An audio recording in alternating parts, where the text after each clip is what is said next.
alunos e alunas que estão aqui presentes. Bom dia a todos. Inicialmente, gostaria de agradecer imensamente o convite que o Pablo e o Edf me fizeram para voltar ao colégio depois de uns 16 anos, pelo menos. Faz um tempinho já. Certo? Faz um tempinho, para falar um pouquinho sobre a minha história para vocês, como é que ela aconteceu, o que eu estou fazendo hoje, e talvez isso sirva para vocês, né, que estão começando agora, para também ajustar um pouquinho a história de cada um de vocês. Eu espero que isso aconteça, tá certo? Bom, acho que pode passar para a próxima, né? Tudo começa ali, eu coloquei algumas fotos bem do começo da minha vida, tá certo? Lá em Jales, no interior de São Paulo, né? Que é da onde eu sou. Onde eu nasci, né? Uma cidade pequena, fica na fronteira entre São Paulo, Minas Gerais e Mato Grosso do Sul, né? E nessas fotos aí eu trago um pouquinho da minha realidade de lá, né? Então eu nasci perto de um sítio, tá certo? Tá ali uma foto da minha avó fazendo requeijão, então fazia muita coisa gostosa, doce de leite, dançava catira também. O Pablo me lembrou disso recentemente, quando a gente se encontrou. Tá no currículo, né? Pois é, tá lá, tá lá. Tirava leite também, então esse foi o comecinho, né, da minha vida lá no interior. Pode passar, Ed. E né, entrei na escola, que era uma escola pública lá em Jales, tá certo? Onde eu estudei até a 7ª série. Durante esse período, foi um período bacana, porque eu sempre gostei de tudo. Eu me lembro que na escola não tinha grande problema, assim, se era matemática, física, mas se era química, se era português. Tudo era interessante, porque a cada dia a gente aprendia uma coisa nova, né? E eu acho que isso me ajudou bastante e me ajuda até hoje. Ou seja, nada me parece muito esquisito ou chato, né? Eu sempre procuro achar uma beleza naquilo que eu tô olhando. E lá em 96, comecei a ouvir falar, então, da Olimpíada Paulista de Matemática. Fiquei interessado, né, nesse evento aí. Era uma prova, né, e era uma prova difícil. A gente ouvia falar que era uma coisa complicada, problemas cabeludos. E eu decidi, então, começar a olhar para isso. Então, teve algumas seleções lá na minha cidade, para ver quem ia representar a cidade. E acabei, então, ingressando aí num grupo que veio representar essa cidade na OPM em 96, né? E depois dessa Olimpíada, né, e pelo resultado que eu consegui, foi muito bacana, porque eu consegui uma bolsa de estudos para estudar aqui no Etapa e uma bolsa de manutenção, que é a bolsa de manutenção Vitae, da antiga Academia de Ciências do Estado de São Paulo, acho que ainda existe. Naquela época, quem fez esse intermédio foi o professor Shigeo Watanabe, que foi um dos idealizadores dessa Olimpíada, né, Paulista de Matemática. Eu diria que esse foi o primeiro grande desafio para mim, tá certo? Porque era uma prova difícil. Eu ouvi falar em 96, comecei a me preparar nesse ano para essa prova.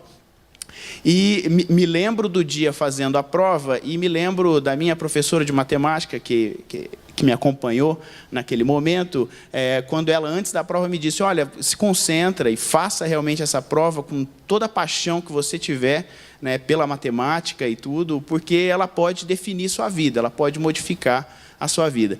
E eu me lembro dessa história, que é sentado, acho que a primeira questão, acho que eu não me esqueci, era de combinatória, e falava sobre lugares num ônibus e possibilidades de se sentar nesse ônibus. Eu olhei, achei aquilo esquisito, mas tanto aquela questão quanto as próximas, eu sempre ficava olhando e falava assim: não, eu vou conseguir fazer pelo menos alguma coisa nessa questão. Eu preciso conseguir fazer alguma coisa para que eu tire uma boa nota, porque isso, a minha professora me falou, isso pode mudar, né, o rumo da minha vida. Então, eu considero que foi o primeiro grande desafio, e aí me abriu as portas aqui para o Etapa, onde eu comecei a estudar, então, em 97. Então, eu estudei em 97, 98, até 99, fiz todo o colegial aqui, né? Pode passar, Ed. Aqui algumas fotos dessa época, tá certo? Então, foi um ambiente que eu achei maravilhoso, porque eu acho que foi a Michele que falou antes aqui, esse esquema de provas todo dia. E, no começo, eu fiquei meio assustado com isso, porque eu falei: nossa, mas eu vou ter que estudar. E depois percebi que não, que aquilo era muito bom, na verdade, porque estava todo dia na verdade, tinha a oportunidade de me preparar para a prova do dia seguinte, tá certo? E aí era um estudo constante e a gente percebia que aquilo estava dando resultado, você ia aprendendo cada vez mais. A convivência também, como ela comentou, com os professores era muito boa. Então, eu coloquei ali uma foto onde a gente pode ver... Está bem peculiar essa foto. Tá eu estava me segurando aqui, esperando o momento que você ia falar, senão, porque a plateia já está polvorosa ali. Com certeza. Ó, foto bacana. com a Simone está sentada ali. Simone me deu aula de gramática e depois ela me deu aula de redação no último ano. Excelente professora. Com a Roseli, era professora de genética na época também. Está lá em alguma atividade, está aí por aí, você vai encontrar. Está por aí ainda. Está segurando a atividade de biologia lá. Pois é. Ali com os funcionários também, a relação era muito boa, então eu me lembro que foi quando eu passei no vestibular, vim fazer uma visita, e aí a gente começou a fazer foto com todo mundo que estava por aqui, era super bacana. Amigos, eu fiz excelentes amigos durante essa época do colégio, foi muito bacana, tá? Então tem ali fotos também. E a coisa acabou se encaminhando, tá certo? Nos 2 primeiros anos eu pensava bastante em medicina, né?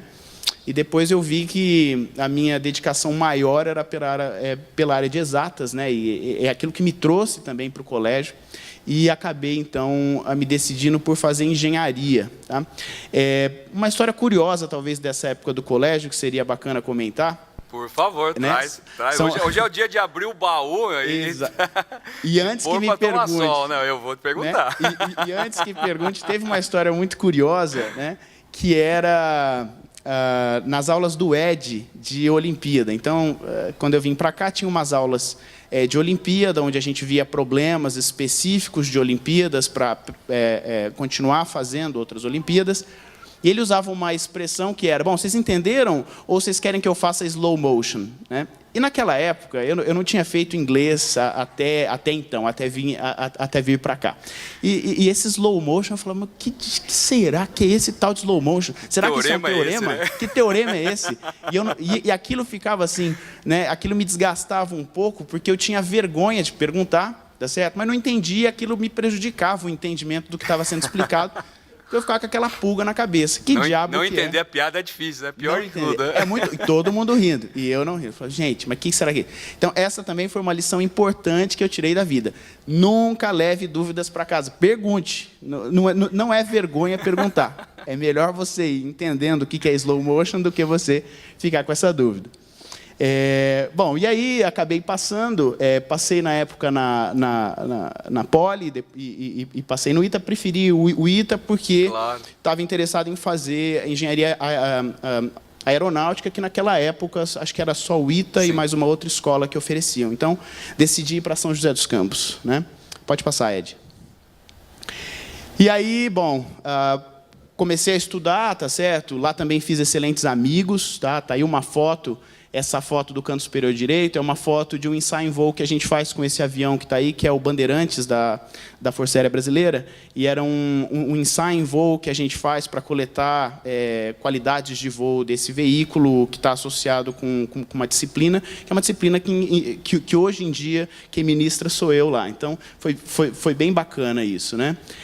Durante esse período da universidade, eu decidi também que era importante para mim fazer um período fora do Brasil, parte do estudo fora. Então, a única oportunidade que a gente tinha naquela época, né, o currículo ainda era muito denso e muito pouco flexível naquela época, então a gente tinha uma única possibilidade que era fazer o estágio final de curso, né?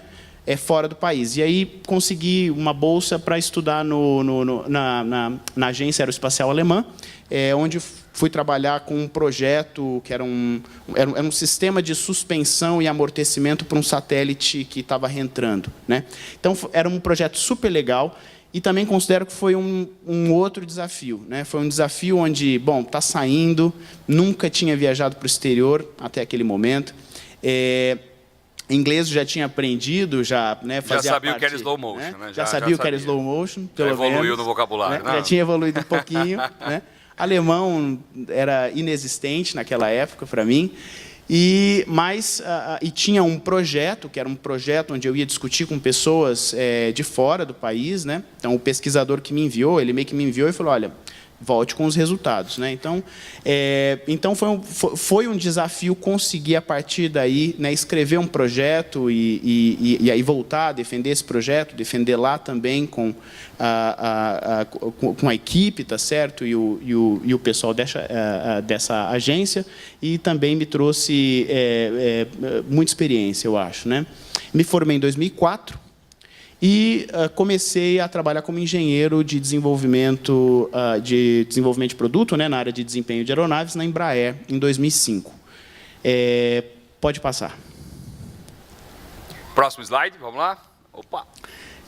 Só que a minha carreira acabou sofrendo um pequeno desvio aí. Eu comecei a trabalhar na indústria.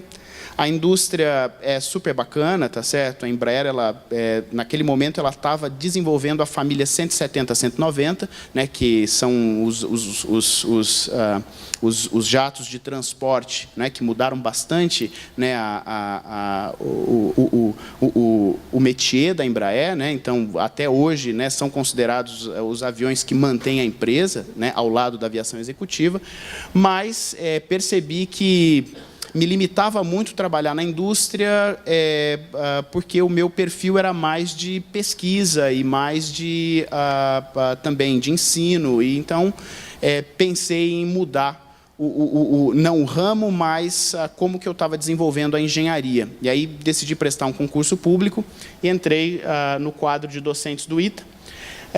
Fiz o mestrado no ITA, isso foi em 2006, eu fiquei 1 ano e pouco na Embraer, então, meados de 2006, eu ingressei no corpo do ITA, e em meados de 2007 eu finalizei o mestrado lá e consegui uma bolsa de estudos do governo alemão para fazer o doutorado lá na Universidade de Berlim. Aí aqui algumas fotos curiosas, né? Ali a primeira foto é uma foto mais formal, com o pessoal da banca, né? Então, meu orientador, o membro externo, e aí a entrega, né, do comprovante de que eu tinha passado no exame de defesa, né? E depois toda uma cerimônia que tem no final do doutorado, que os seus colegas de departamento preparam para você um chapéu de formatura e fazem toda uma cerimônia para celebrar, né, o novo doutor, né? Então, ali no nosso departamento era de mecânica de voo, a gente tinha, então, né, um chapéu de piloto desses antigos, o óculos e um macacão de piloto, né? Esse chapéu aí é um chapéu que tem um urso de Berlim, que é o símbolo da cidade, né, segurando um planador flexível, que é parte do meu tema de doutoramento, que são os próprios colegas que confeccionam para cada um. Então, cada um vai ter um chapéu de formatura com coisas especiais que estão ligadas com o tema, né, de doutoramento do candidato. Então, foi também super legal. Toda a equipe é super bacana, fui aceito muito bem lá na Alemanha, então fiquei com excelentes, né, recordações também. E a gente fica com um orgulho muito grande de ver um summa cum laude ali, o que significa que a sua aprovação não foi só uma aprovação, né? Foi uma aprovação com o grau máximo aí de exigência e dedicação. Então, assim, a gente ainda não tinha visto esse documento, mas já fica aqui mais um parabéns aí para o Flávio, que o que está escrito em azul ali, summa cum laude, significa que não havia nada melhor do que aquilo, né? Fantástico. Foi muito bacana, não foi assim esperado, mas foi muito bacana mesmo. Eu fiquei muito feliz também. Sem dúvida, né? E também, para dar um pouco da ideia do que foi essa comemoração, eu coloquei um vídeo, que é só passar o slide que ele vai começar.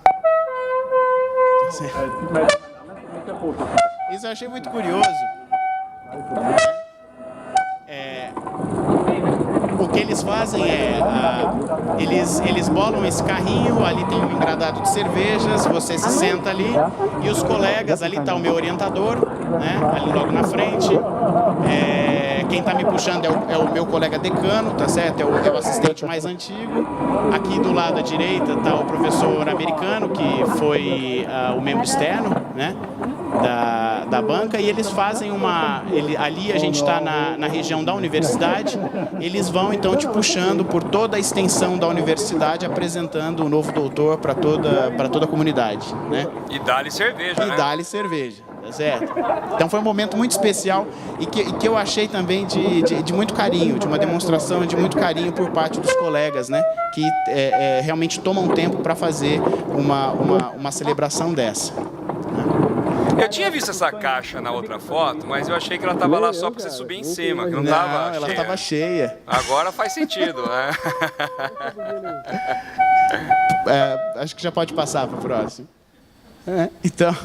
Então, só para ter uma ideia, né? Bom, depois de toda essa formação, aí eu falo um pouquinho mais sobre a minha carreira, tá, no ITA. Então, hoje, eu sou professor da divisão de Engenharia Aeronáutica. Lá eu chefio o Departamento de Mecânica e Controle de Voo, né, que é uma das áreas, né, que formam a Engenharia Aeronáutica. Tá? Eu também coordeno os estudos em pós-graduação na área de Mecânica e Controle de Voo, né, e sou parte do colegiado superior da escola, que é a congregação, né?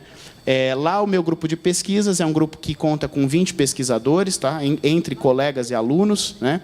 A gente atualmente conta com 3 projetos que têm iniciativa privada e governamental, de dentro e de fora do país. E a nossa pesquisa ela é direcionada para esses temas aí, né? Aeroservo, elasticidade, ou seja, a interação do veículo, do controle dele com a elasticidade dessa estrutura e a aerodinâmica, né? O controle aeroelástico, ou seja, como controlar essas vibrações, tá certo, durante o voo. Controle de escoamento, como fazer a aeronave mais silenciosa, né? E otimização multidisciplinar, como chegar com uma proposta final de projeto, levando em consideração todos os aspectos de aerodinâmica, estruturas, mecânica de voo e assim sucessivamente, né? Aqui é um exemplo de um laboratório que eu fiz a semana retrasada, um laboratório na matéria de aerolasticidade, né? Que eu fiz com os alunos, que é para demonstração de um efeito que é esse que a gente pode ver aí, que é o flutter. É um efeito onde a estrutura ela reage de forma a roubar energia do escoamento, né? Isso é um túnel de vento, ele está soprando ar. Então, ele simula uma asa em voo, tá certo? E, quando isso acontece, ela começa a vibrar em amplitudes que podem aumentar indefinidamente até levar à quebra da estrutura. Então, a gente estava fazendo esse laboratório aí. Pode passar. Bom, aqui também só dar um exemplo também das pesquisas que a gente faz. Tá? Aqui a gente tem um vídeo de uma aeronave de transporte virtual sendo excitada, tá certo? Com um profundor. E aí a estrutura vibrando, dá para a gente ver a asa, como ela é flexível, tá certo? O que a gente estuda é justamente a influência dessa flexibilidade na dinâmica de voo, nas qualidades de voo e no controle, né? Pode passar para o próximo.